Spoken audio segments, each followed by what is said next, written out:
Bren, and then all of a sudden the rotation might crumble. But that's hard to do. Yeah, and speaking of things popping up on the game and what to expect, we are seeing the Nolan banned out first from RQ Hoshi alongside the Mathilda. A little bit textbook. We've seen the Nolan deal a lot of early game damage, just being able to rotate around that jungle and be a menace. The Mathilda, I feel like, is one of those more staple bans that we've been seeing so far. Everybody's scared for that mobility, sustainability that she provides, and very hard to kind of keep up with. But you spoke a little bit about AP Bren and what RQ Hoshi could do to take them down. But let's talk about the other side of the board. What could our AP Bren do to take RQ Hoshi down? Now, I would say it's going to start with taking down Skylar and Banana in the side lanes. Because so far, I had the pleasure of kind of casting Group A and watching their entire journey so far. And they've pretty much every single time won in the side lanes. You see Banana rotating around, seeing the Benedetta, able to cut the lanes, get the neutral objectives, and create the separation for the Lord fights. But then also at the same point, you got to see Skylar. Normally, he's beating that marksman one-on-one in the gold lane. And then even when things don't look in their favor, he pulls out a Layla last minute and still was able to pull off the victory. So, I mean, they definitely have a lot of momentum behind them. And that's something AP Bren is going to have to watch out for.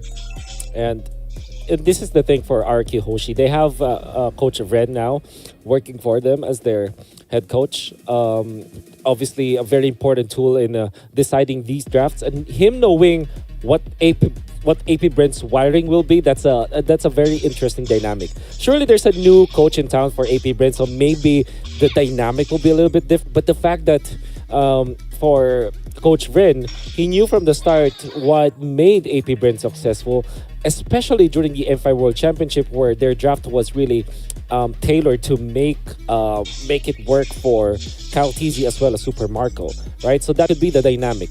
And now going back to what you just said about the side lanes of RQ Hoshi, and yes, I did observe that their drafting pattern is more lean towards winning the side lanes matchup per matchup, so that they don't have to worry about it. And now they can refocus their efforts into making sure that the mid lane trio moves quickly. So now AP Bren, I think that they might go for Arlott this time. And knowing that Arlott is one of those heroes that really like it, it's an open pick. That might be the way for them to go. Apart from that, Nana is open, as well as Ruby, which is interestingly the hero of choice for Games of the Future.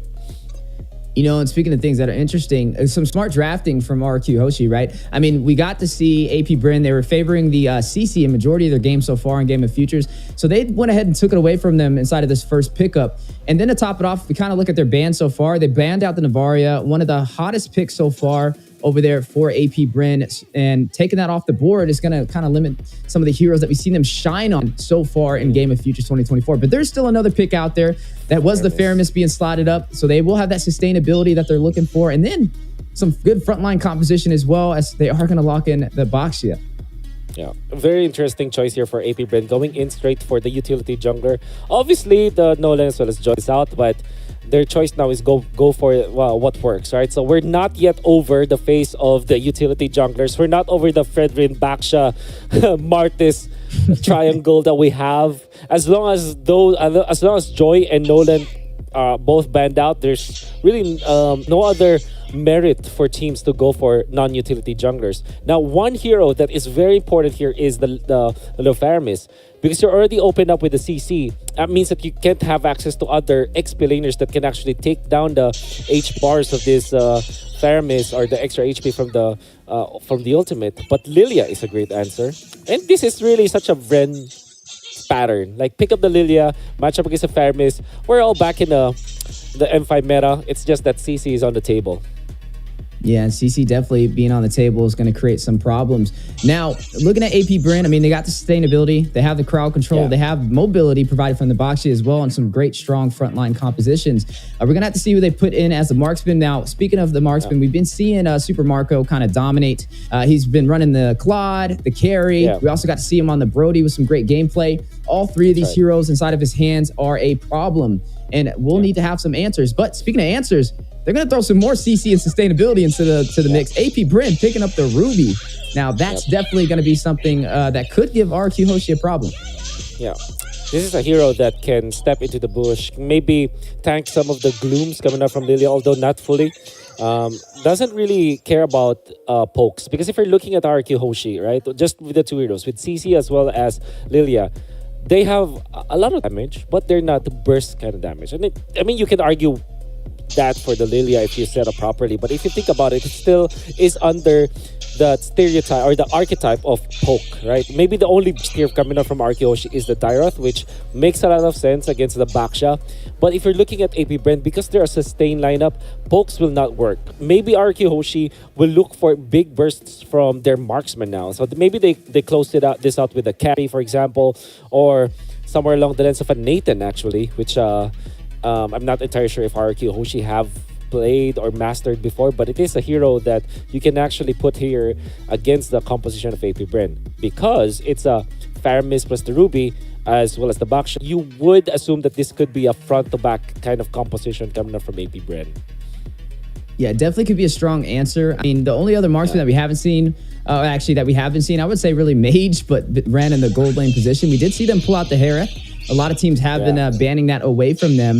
And I don't think it would be the worst option to be able to pick up here. So I wonder if they're going to kind of ban that out. We are seeing the Minotaur, though, taken off the table. I mean, I think that's a good answer, especially with the Diggy not being banned out. It could be some great CC that could give AP Bren a problem. I mean, considering they are running the Faramis, so they're going to have to be kind of stacked together in these engagements to be able to profit from that Nether Realm. But speaking about profiting, right, we're still yet to see who they're going to be running in the gold lane positions from either side. Now, we know the staple marksmen that are usually kind of picked up is that Claude, is that Brody, which just got banned out. A possible Clint on the way for AP Bren could be a viable answer. All of these have definitely been, say, some problems. And I wouldn't just say for just these two teams, but overall, just one of the most highly picked marksmen in Game of Futures 2024. Yeah, for sure.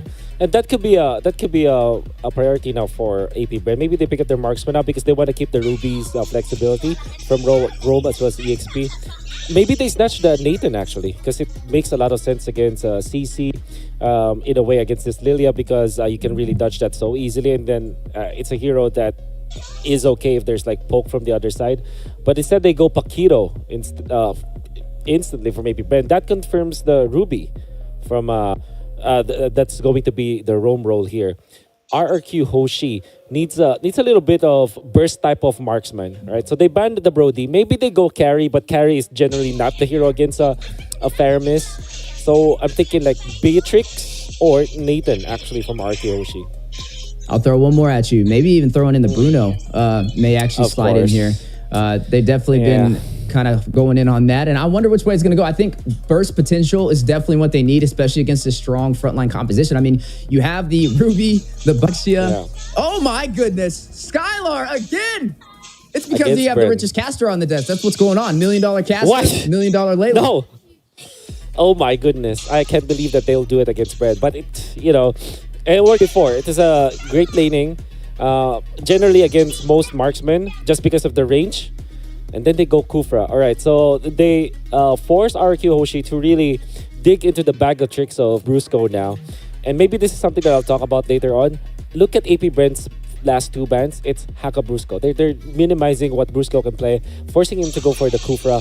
And then the Kufra is not necessarily a bad hero, but it doesn't really give anything in the mid lane. It will not protect the Lilia. It will not force out the Faramis because they're going to be safe. And then the Ruby is just able to scout out where Kufra is. That's the thing with the Ruby, right? So you can mirror where the Kufra is and the Kufra can't do anything. Like, cannot initiate because you'll always be in front of that Kufra. There's the Clint, as you've mentioned. Better range against the Layla just because of the passive. Definitely a lot more outplay potential compared to the Layla. And very strong when it comes to team fighting in the early stages of the game. Massive chance for them to take this. So this is actually a pretty good draft between two teams. I'm excited to see what the Layla can bring to the table. And I'm just as thrilled as you are. We didn't get to see that last pick for what they're going to slot against the Layla in the gold lane. When I tried to guess it last time, that's when the Layla came out. We don't know yet. As we're going to jump to the land of Dawn, we'll definitely let you guys know. But nonetheless, we're up for a great match in today's first series of the day, stepping into the virtual arena. We are in the semifinals for Game of Futures 2024. We're going to be seeing Indonesia up against AP Bren, holding the banner from Indonesia and holding the banner for the Philippines. The last Filipino team standing so far as Blacklist was knocked down. Will we be able to see AP Bren push on forward to the grand final, or will we see RQ Hoshi rise to the occasion? Gonna be close. Games of the future. Is this how Bren defeats his former team? Right? Is it the Layla that we will see in this particular matchup that eventually overcomes AP Bren?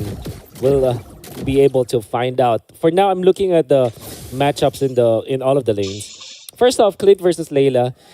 I gotta say, like, maybe it's still Clint favored, like if it's a pure 1v1, just because of the passive. And that's always been the case for Clint. He can win the laning stage just because of the passive. And I'm sure that Super Marco is pretty much able to to be adept with that hero.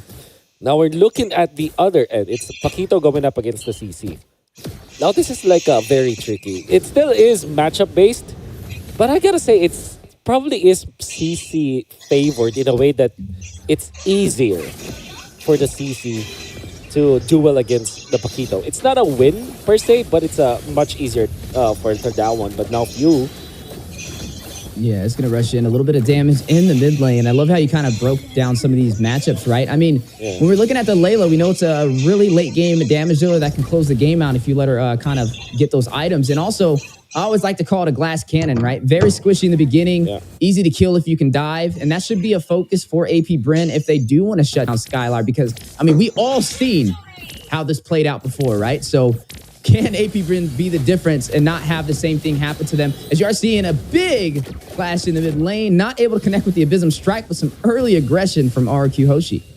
yeah, we haven't really up. Third pick coming up from RQ Hoshi after the Baksha was already revealed. They're confident enough to go for the jungle Dairoth, which we know is a direct answer to the Baksha, right? So it has enough burst to counteract the sustain that you can get from the Baksha, and there is no hero from AP Bren, even the Ruby, that can stay in front of that Dairoth. Yeah, speaking of staying in front of things, everybody fighting it out in front of the turtle. It does get reset. Netherrealm activated over there, trying to keep the team alive. Few being able to proc it. Ogwin will find Irad, though. Does take down the Dirath we were just talking about, meaning RQ Hoshi will not have the retribution, and the first objective will go to AP Bren. I can see AP Bren, after the vengeance was popped from Banana, immediately they dropped it like it's a very hot plate. And then they went in back for the Faramis ultimate, which allowed them to eventually take out Irad. And after the dash from the Dairoth, that is the main weakness of the hero, by the way. No immediate dash afterwards. Oh my god, that's the problem. That's the problem with Kufra, right? It doesn't really actually protect teammates anymore. Especially if you start the fight with a jump. You kind of called it, the ace in the hole that they need to look out for. The Kufra could be a possible problem trying to protect Sky. I mean, some great setups from Ogwin, hitting them with the I'm offended. A lot of chain CC from that Ruby, and also sustainability to stay alive when that Layla's trying to burst him down. With Super Marco taking up that kill, it will put him at a slight advantage. You know, he's trying to kind of scale a little bit better than the Layla. We mentioned if they can take down Skylar in the early phase, this is where you see the glass cannon of Layla kind of break down. Yeah.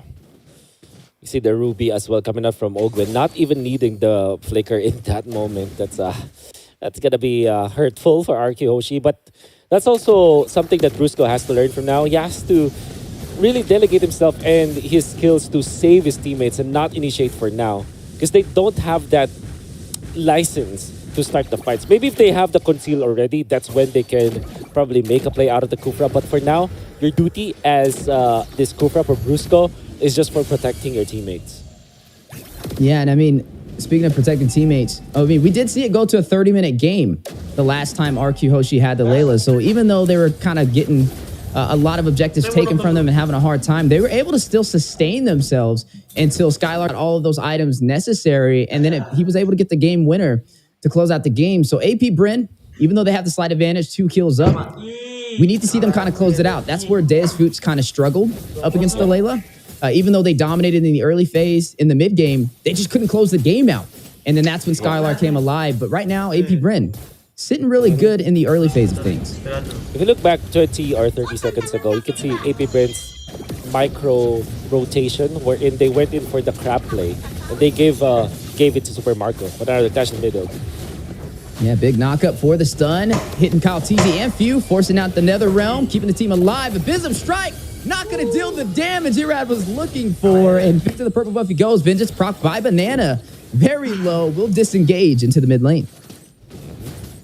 And that's actually what Brusco needs to be doing. Imagine if he initiated first, he couldn't have defended his teammates. However, Irad wanted to go for the play when there is still the Fire Mist ultimate. And unfortunately for RQ Hoshi, this is the power spike for AP Bren. When you have the backshot that at the first turtle, it's gonna be great. Ooh. Speaking of things that are great, massive damage. Destruction Rush able to connect onto Ogwin from Skylar. You're already seeing how heavy of a hitter that Layla can be. Irad trying to close the distance. A business strike on the Super Marco, but now hit with the stun. Kyle Teasy hiding the damage, slowing him down, trying to get a pick off. Down he goes. Few will take down Irad on the aggressive back lane play, and that'll be 3 kills on the board for AP Brent. Oh man, Irad just overheating up top. You'll understand why he went for that play. He knows that Super Marco is there, but Ogwin, even with just a quarter HP or even less, he went for the heads up play to stun Irad so that Super Marco will be able to attack for a bit, maybe lifesteal a bit, get out into safety, and then Kyle TZ jumped into the fray. That one weird interaction is that Brusco didn't immediately jump with the Tyrant's Revenge. He waited for far too long, and that might have been the reason why Irad actually did not survive that. If because he's already in range, right, to stop his teammate, but that costed them a death on Irad. So sometimes those trade-offs, even if you maybe sacrifice your life as the Kufra, you're gonna be way better off if Irad survived that play. So that is something that really is gonna be the dilemma for RQ Hoshi. Speaking of dilemmas, we kind of talked about earlier in the draft things AP Bren could do to shut down RQ Hoshi, and it was definitely putting some discomfort in the gold lane and the XP lane, taking down Skylar, taking Banana. They found a kill on Skylar, and they were also able to extend the gold lead for their marksman. He's now up 1,000 gold Super Marco over him. But speaking about the lanes, Few will find Skylar, and you are seeing the chase on a Brusco. Flap Teasy gonna hit him with the heavy left punch. That is going to be 2 more kills for the side of AP Bren, and now a 4,000 gold lead. Whew. It's going to bite him. And even Octa has to run away for now. And they're going to be going for the turtle. I think this is AP Bren's. Oh, Irad! Okay. Never mind. Okay. The mechanic. Working on it. Yeah, I would say, I mean, while they got the turtle on the bot side, though, you did see Flap TZ take that tier 2 turret. So they have map control for the side of AP Bren and also a great gold lead. Even though they didn't claim that, to start translating some of these objectives in their favor, right? Maybe opening up the map would be a great start, because I don't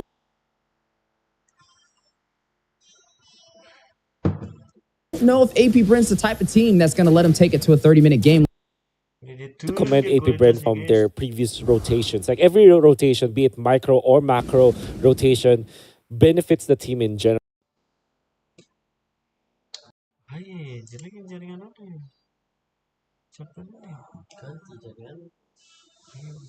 Like for example, what I said earlier when they went in for the play up top for Super Marco to give him the gold grab. That's that looks like a small play, but if you compound all of those plays all together, you can see AP Bren really just dominating the map afterwards. Then after this before the turtle fight, they moved in a way that they were still play, just went straight forward as a full 5-man team to be able to take him down. Used a lot of utility though, but was able to extend that kill lead now 6-0. I mean, this gold is steady climbing. They're up by like 6,000 gold now, 3 turrets in, 2 above our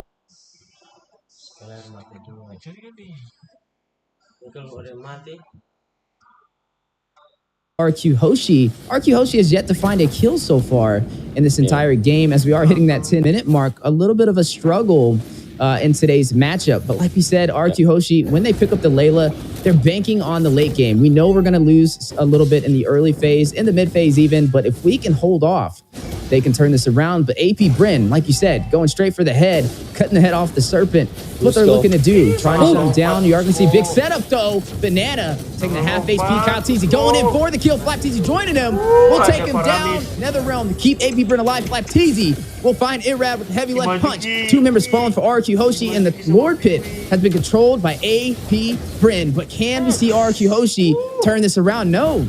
Looks like they are going to have to disengage. They don't have the numbers. They don't have the damage. And they're also too far behind in the economy. It can now be proven that AP Bren is the tournament's tempo controller. Oh, Brusco with the play. Rushes in on the Skylar. Flap TZ. Get it. the dynamic duo in effect. Brusco very low, makes his way into the tier 2 turret, which may open up the opportunity for Ogwin to try and push in. But you are seeing Octa over there. Both teams fighting out. Yeah. Now going over to that purple buff for a slight invasion. Man, overall, such a great game for AP Bren. RQ Hoshi, what do they do to turn this around? Well, they have to regain the tempo at the very least. Second, if they can't do that, the only other option here is to just survive this mid game. Just make sure that you don't lose your base. Maybe try to win when everyone is locked 23 minutes. But that's very difficult to do. Yeah, definitely going to be a challenge. Destruction Rush going out from Skylar, trying to clear those minions. Not even enough damage to do that. Down goes the tier 2 turret in the mid lane. And now you're looking at RRQ Hoshi stripped down to their inhibitors. Yeah. Going to be difficult now for RQ Hoshi for sure. I gotta say, there was this play that AP Bren did again in the mid lane where Super Marco looked to be alone in the mid lane when he's pushing, but already FlapTZ is pushing that is already positioned in that bush near the mid lane, so that left side of the turret.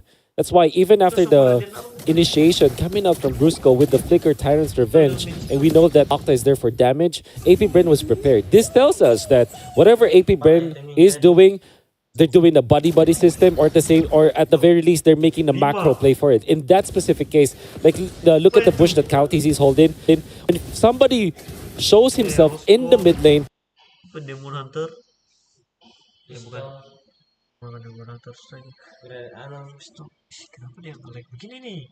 it's an ambush, right? So nobody from AP Bren is ever alone. They will not make the play that looks like they're isolated. This is the championship caliber team that you're seeing. They have plans every time that they're trying to move. And this is kind of looking similar to the game with Deus Volt up against RQ Hoshi when RQ Hoshi picked up the Layla of Skylar. And the problem was Deus Volt was not able to close the game out, even with this massive boost in the economy and the objectives overall on the map. But AP Bren letting the world know, hey, we are the champions, and we planned to let it stay that way, as they are going to go in with the concealed play. KaoTZ initiating onto RQ Hoshi. A double stun. FlapTZ will find Irad, one member falling. And it looks like RQ Hoshi will be forced back into the base. AP Bren in total control. Wow. 10-0. And the grip is not loosening at all. You can see RQ Hoshi being desperate for farm. They're trying to do everything that they can just to get the farm. And all things considered, Irad might have gone for the only play possible. Yeah, obviously he died, but then again, AP Bren knew exactly that will happen. And now Lord Fight, no retribution for RQ Hoshi. Yeah, Brusco winding up, decides to hit a quick 180. Wasn't able to find the opportunity. Skylar trying to get the steal, unable to connect with the Destruction Rush. AP Bren will claim this Lord, and a body of Super Marco will take down Brusco. I would call that a 2-for-none trade. And right now, we haven't seen RQ Hoshi really take any objectives, no kills. And so far, it's been more of a reactionary side of things for them. AP Bren just controlling the tempo. You nailed the right term for RQ Hoshi. Yeah, they're reactionary, heavily reactive. They're not making the heads-up play, right? They're not making a play. That's what I'm trying to say here for RQ Hoshi. They're always just reacting to what AP Bren is doing. And that is how you know a team has controlled the tempo, right? So whatever is happening to RQ Hoshi right now, it's not entirely their fault. It's AP Bren just forcing them to be in that spot. AP Bren are so active, and they're taking control of the tempo so quickly. Yeah, speaking about taking control, stepping into the base for RQ Hoshi for a possible early finish. AP Bren trying to seize the opportunity, but the Lord is getting bursted down. It has now fallen, and out of the base, AP Bren goes. Now, it is now 15 minutes in, getting to that 15-minute mark. Like we said, the later the game goes, the better it'll be for RQ Hoshi to be able to turn this around. When the nature picked up from Super Marco, definitely getting ready to kind of take that fight and negate the physical damage, as you are seeing them possibly go in to try and take some of these remaining inhibitor turrets. Yeah. AP Bren, very disciplined in this push. Even when they're leading by so much, I try to dive. And FlapTZ with the halberd, that's going to be deadly. I mean, that is your way of dealing with the Layla, even in the latter portions of the game, even in the late game. Surely the win of nature for Skylar will be key. and I think that he will pick that up later on. But imagine in a refreshed team fight, that Halberd pickup coming out from Flap TZ is gonna destroy Skylar. Yeah, it's going to be very hard, right, for the side of RQ host opportunities for the sets he was looking for. And it's going to be a challenge, especially going up against Ogwin on this Ruby. I mean, even if he tries to hit a Tyrant's Revenge or Tyrant's Rage, for a group setup, I mean, Ogwin just has to provide a little bit of chain CC to kind of stop him in his tracks. And I feel like that's a little bit of the struggle we've been seeing so far for him to be able to get those setups that RQ Hoshi is baiting for.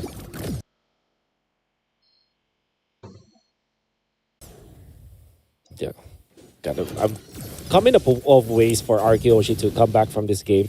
The number one option, obviously, is just to rely on the late game of Layla, which is honestly not a bad idea if you think about it. I mean, that's their only way. There's really no other way for them to win this game apart from really depend on Skylar and his immense amount of damage in the late game. So how do they get that to that point? My magic number is 23 minutes, where everybody's just farmed out. Everybody's just locked item, and it wouldn't matter if it was one inhibitor or maybe all of your inhibitors. It wouldn't matter as long as you keep your base, and their defense will be there. You have the Lilia anyways to breach you into that late game because you have way clear.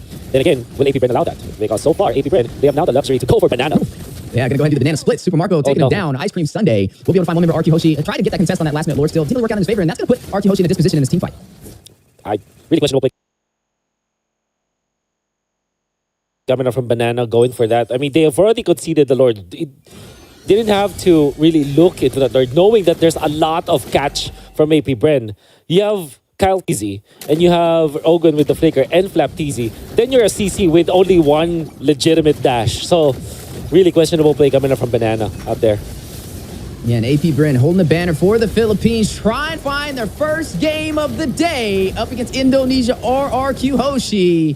But some great defense. They were able to burst down that Lord to hold off AP Bren from closing out this game a second time. Mentioned that 23 mark being the time that we are going to be looking to for RQ Hoshi to have the damage necessary with all the late game items for Skylar to turn this around. Trust in Layla, the $1 million baby in the scenes, could make the difference. AP Bren are going to be disciplined once more. I want to keep this 12-0 love set as much as possible, and you'll understand why. Now, Arkeoshi going to have to really commend their defense. Even when it was 4v5, they were able to keep Skylar safe. That's always going to be the case. And like I said, the Lilia is the bridge for them to get into the late game. You can set up your bombs. But now, Kautizi wants to fight. Oh my God. Octa very low, trying to get away. Use the black shoes. Ogwin on the chase, but a massive damage output. Netherrealm going down. Super Marco will find Brusco. Few takes down Octa. 2 members down from the side of RRQ Hoshi. Make that a third as Super Marco gets another.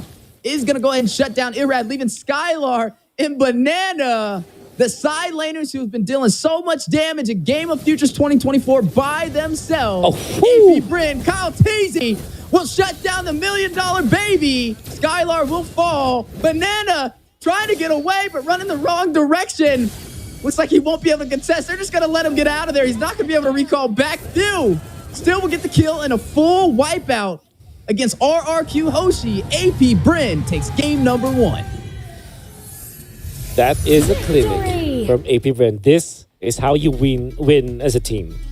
Absolutely perfect rotations in the early stages. Even their calculated takes on those crabs just to allow for Super Marco to have extra launch pad going up against his matchup. And they played out the draft really well. This Clint, the last pick coming out from AP Bren was perfect.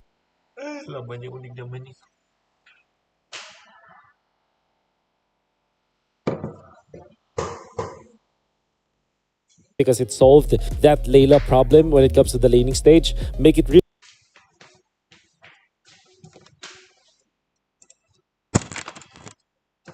difficult from Skylar to stay up top. And that also called the attention of the Kufra.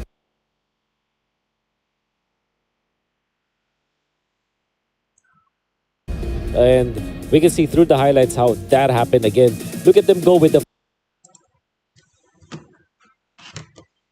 Fire Missile ultimate on Few. Perfect activation in Irad.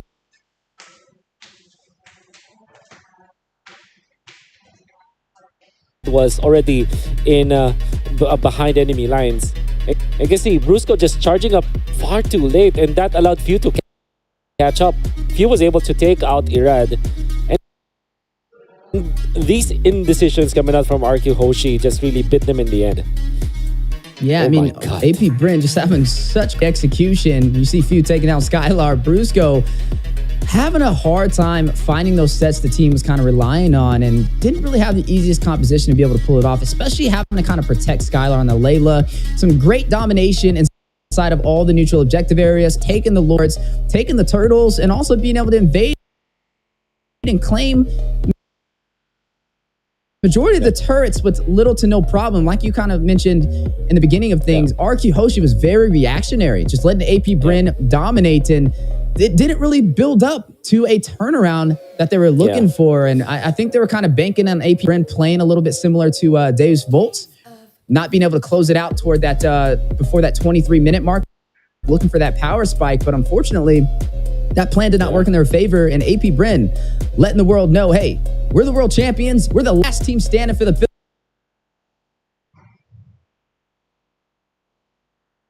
Philippines. Ain't no way we're letting the Layla take us out. I can see the last play of the game for AP Bren a little bit from now. And they kind of spelled that RKOshi overstayed outside their base just for what, 10 or 15 seconds, and already punishing them for that. Even after some of the defense from RKOshi, even before the fight broke out, I already know that this is going to be a bad decision from RKOshi. And what I'm trying to say here is, at this point, 18 minutes, there is no license for RQ Hoshi to get out of their base. They're basically quarantined inside their base, and they don't have the pass from the government to let them out. That's exactly what they should be thinking during that moment. And it only took one sniff from both Ogwin as well as Kaltizi to know that, okay, they're out of their base. This is our opening. And that's exactly what happened. AP Bren destroying and outplaying RQ Hoshi just because of the fact that they're more experienced, as well as they have the better tempo control. They knew exactly how to deal with this composition, and they've punished duly. Our MVP is Super Marco, and I mean, we cannot really contest that. He played so well in this game, very much on point with his laning as well as his positioning, and the damage dealt as well from this Clint. And some great setups to get him to that MVP over there from Ogwin on the Ruby to make that possible. I mean, look at Ogwin right there. His stats are on the board, 11 assists. But I got to give credit to Few and Kyle Teasy as well, as they were right behind Ogwin, just showing you how much synergy AP Bren has compared to a lot of other teams. You mentioned RQ Hoshi, newer on the scene, still a really good team.